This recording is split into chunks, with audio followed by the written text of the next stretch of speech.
there. It's Wednesday evening, Thursday evening, and I just received this blank adapter from A to Z. I have to make a holder for a 1/2" Tailstock cutter. What did I do with it? I had it here somewhere. Oh, here we are. I'm continuing on with the shaper, the lime, petite lime shaper, hand shaper, and I purchased a Tailstock cutter, but it has a 1/2" shank, and so I had to purchase one of these from A to Z, and I'm just about to bore it out to fit the cutter. I think I'm going to have a job with the Tailstock milling machine in trying to push that through a big chunk of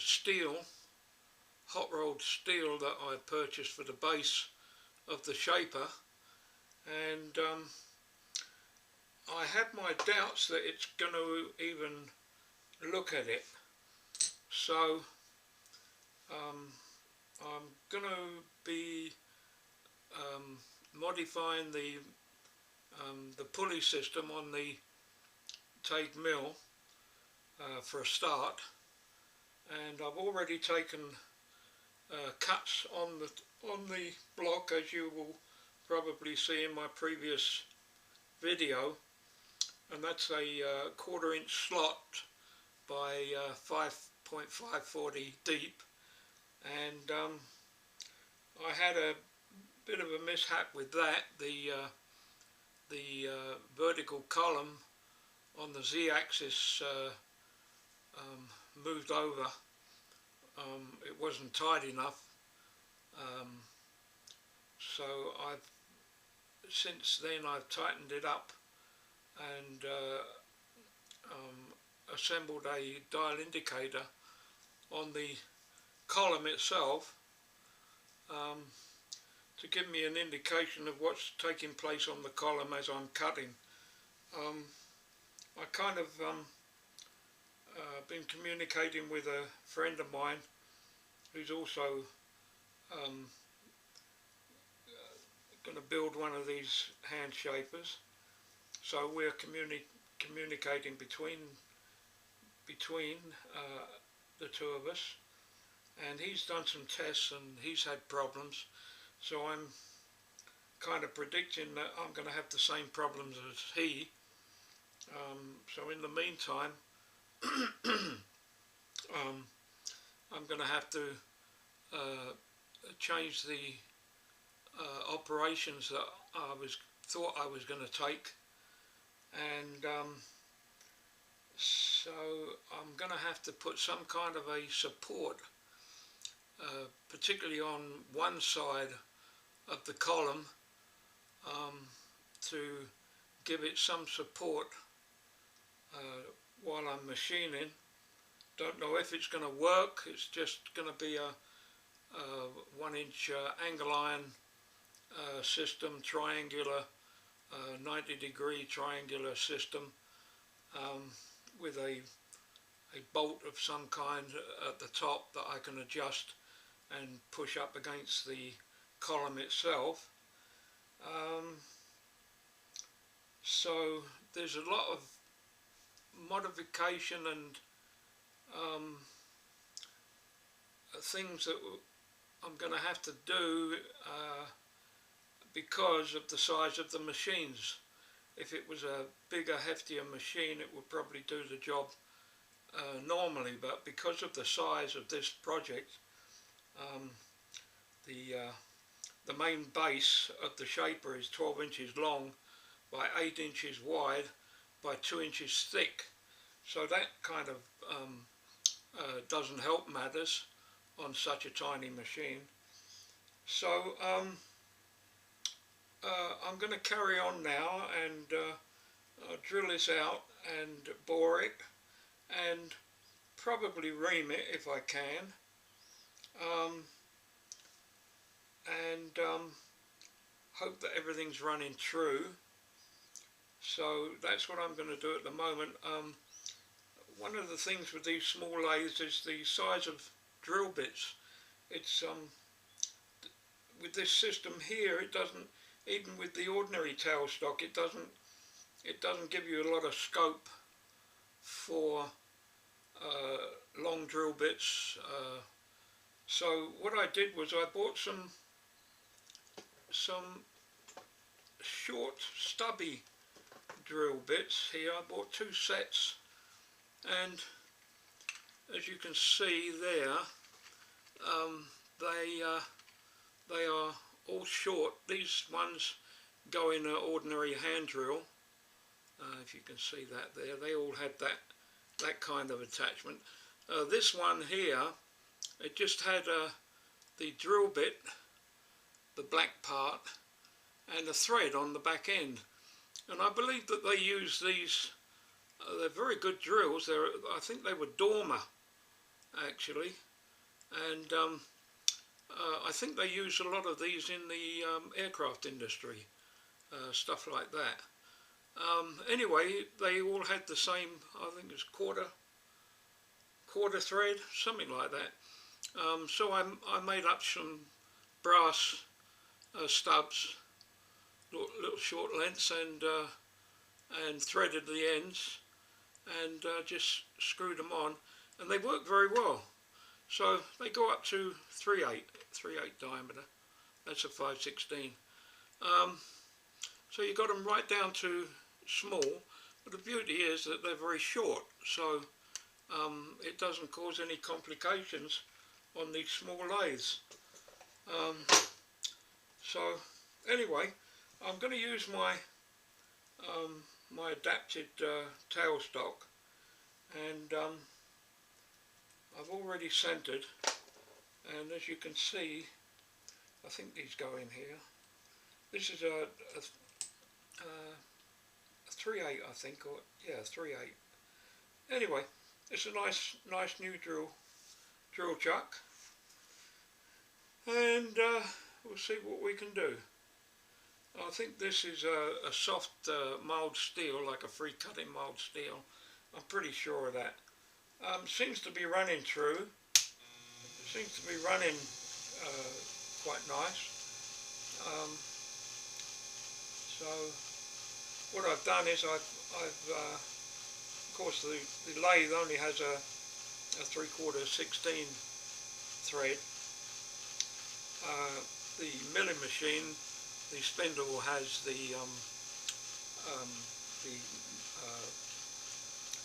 what do you call it? The oh boy, one of these. My mind is really getting bad. It's one of these. This is the head off of this one here, and so I screwed the adapter onto that because I don't particularly want to bore the hole on the milling machine. It's much easier here, so we'll see what goes on. I've got it running at 500. Let's see how that goes. It's going into the solid. See, my hands are shaking.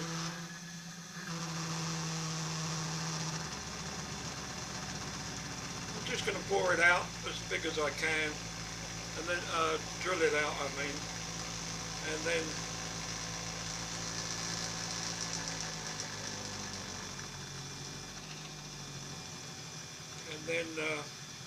bore it. Yeah, see? Definitely there's this system of these silly little, maybe I haven't got it tightened up, I don't know.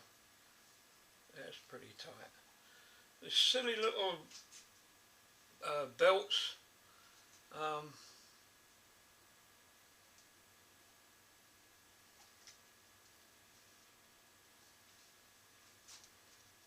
the belt just slips. The motor still runs, I think, but the belt slips.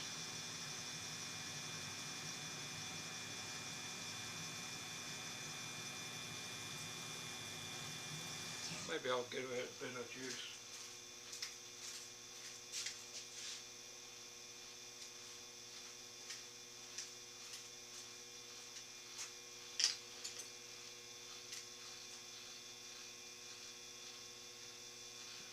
See if that helps.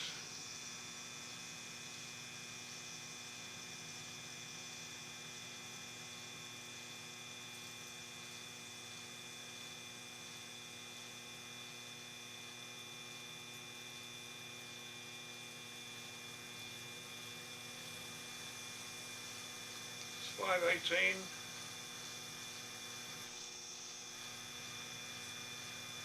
See, when you're drilling, it goes from 600 right down to 490, 500. So I think the motor is powerful enough. I think I could get more response with the 3mm belt and the new system of this. I noticed that the new CNC lathe that Tailstock have developed, that's got the 3mm belt with two nice pulleys, 4-step.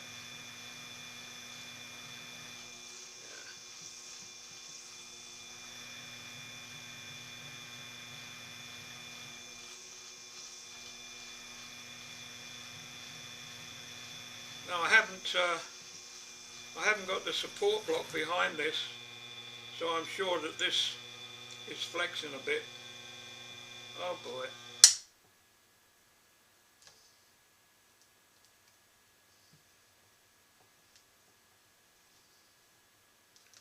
Yeah. I should go through with a smaller drill.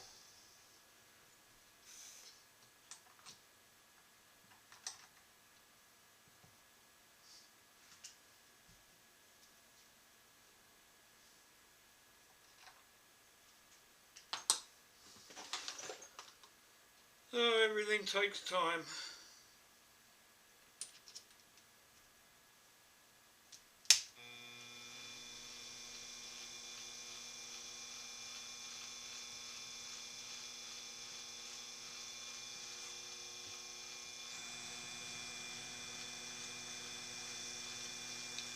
Yeah, it's nice soft mould steel.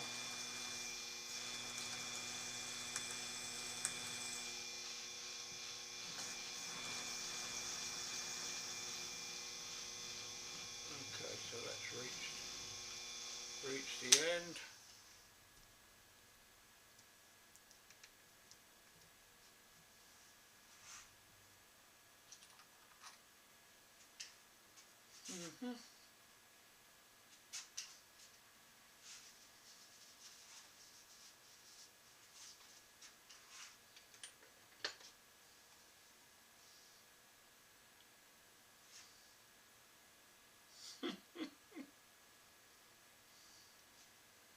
Oh, here we are.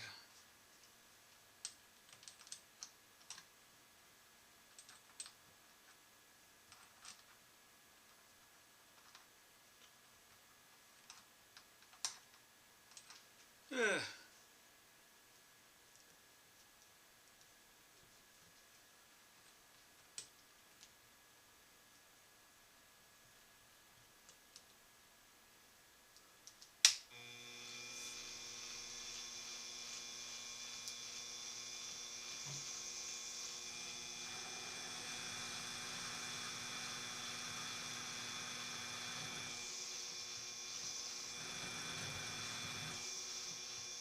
Looks like it's rubbing.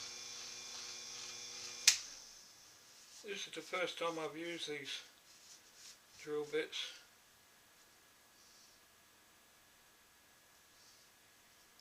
Maybe I shouldn't have put any cutting oil on.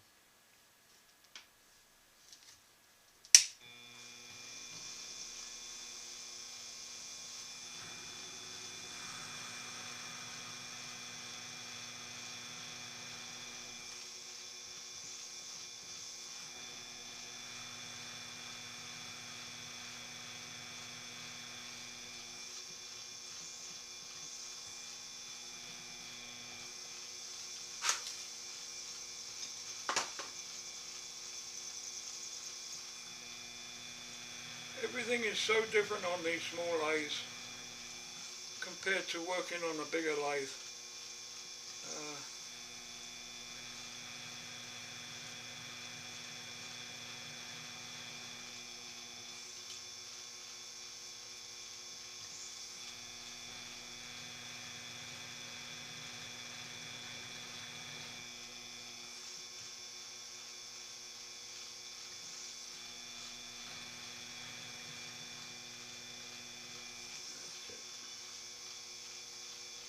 Okay.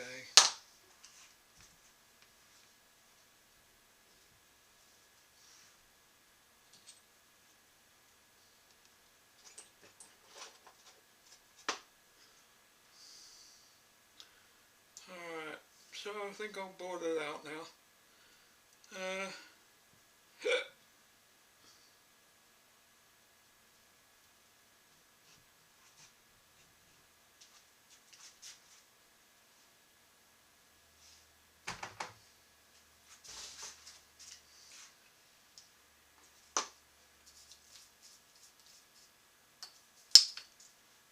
Make sure the cutter will go in, yeah. Okay.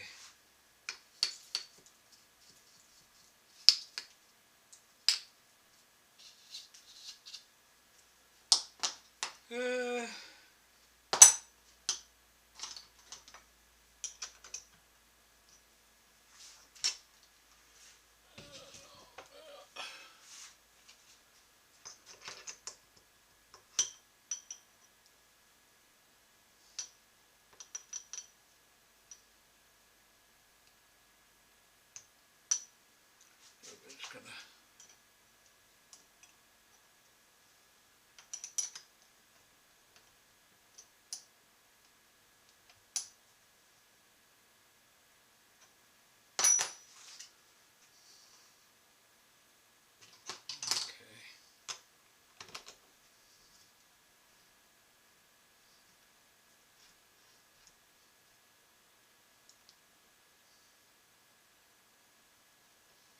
do it.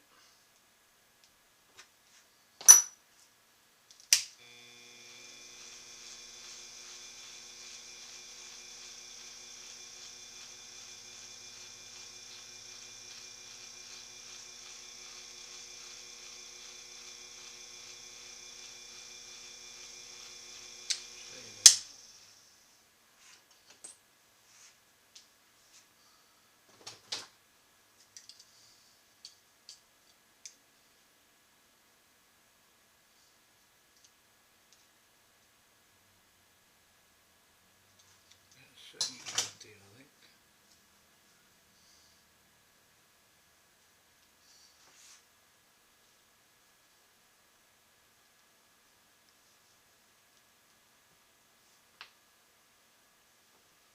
Should do it.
It's 625 deep.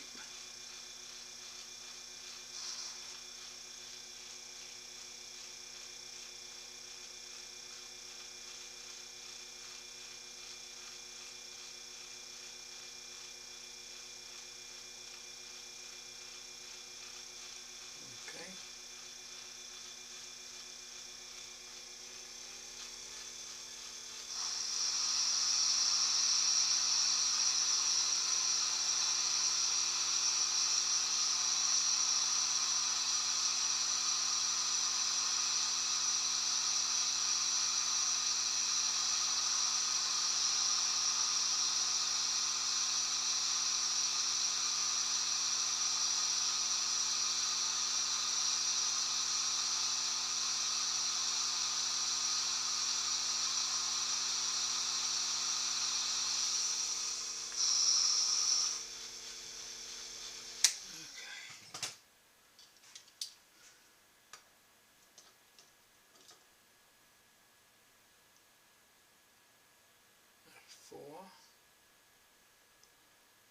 408.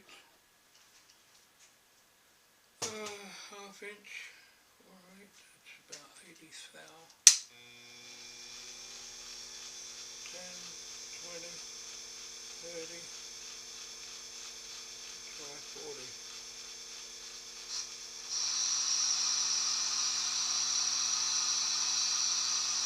That's a 40 thou cut.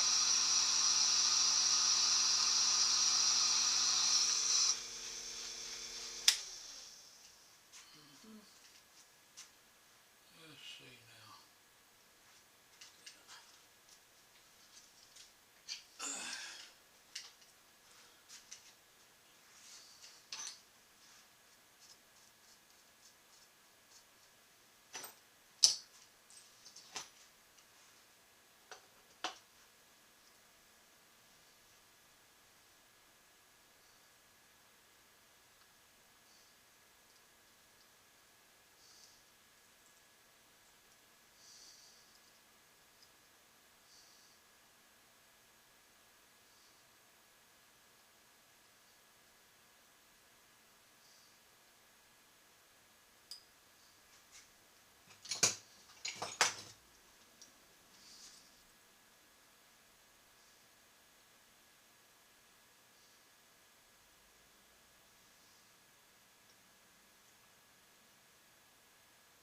460.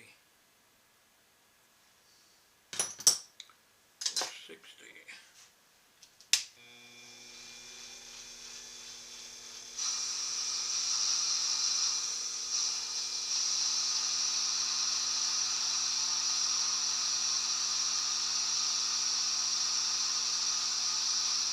725 I'm running it.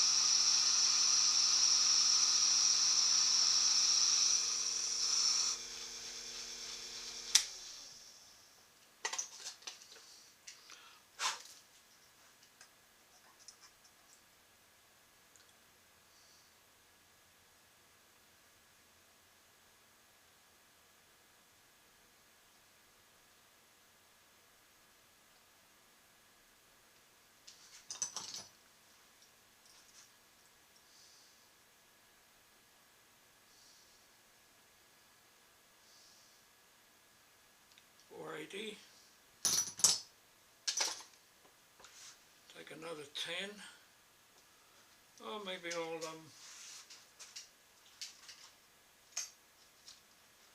I have a box full of plugs that here. When I worked in England, we made flexible couplings, large flexible couplings for the Burma Oil Company, and these were the rivets that they used to use to assemble. And these rivets, they're all standard size, different up to ½ inch, but they're about 1 thou under, and that was purposely done by the Burma Oil Company. So this is what we had as a plug gauge to make sure that the holes that we were drilling in the rings and the shims were not too loose, but not too tight either. So I collected a whole bunch of these, and I use them when I'm boring, if I'm boring down to a standard size, and they come in very handy. I think this is a ½ inch. I'll just check it. So, you know, I guess that's the perks of the trade when you're. No, that's 716. Yeah, the perks of the trade, I guess. These things are available. Yeah, it's a nice fit. 1 thou under, on 1/2 inch. So maybe I'll see if I can bore it out to fit this, and I can then use the cutter as well as a final gauge. So I was going to take another 10 thou off.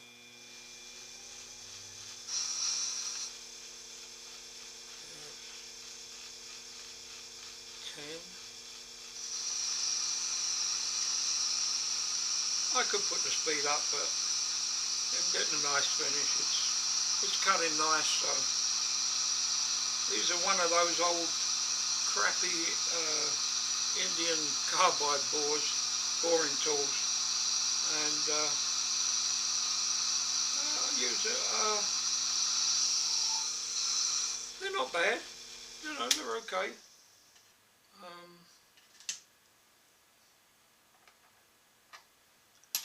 Okay, yeah, they're pretty good. They're cheap. I think I paid about $18 or $19 for a set of 6 or 7. When I did jig boring many years ago, I guess I was about 26.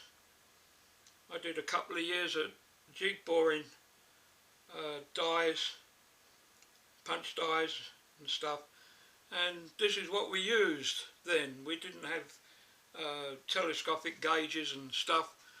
We used stuff like this, and really it's a good schooling, because you get used to the feel, and that's the main thing, is the feel. It's just like the telescopic gauges. You get the feel, and that's I would say that's about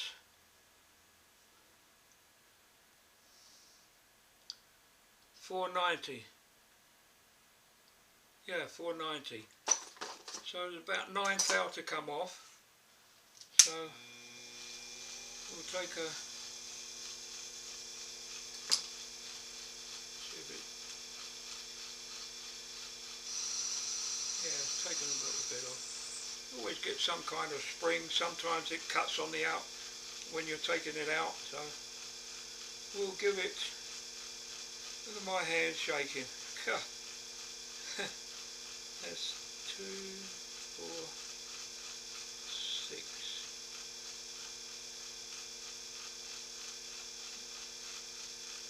Give it 8.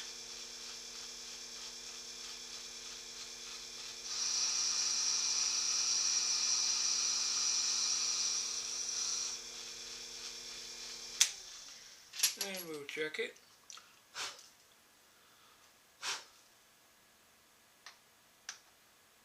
Not quite. That's okay.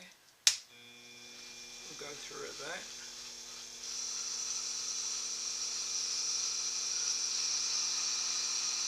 So good job not in industry and production, eh?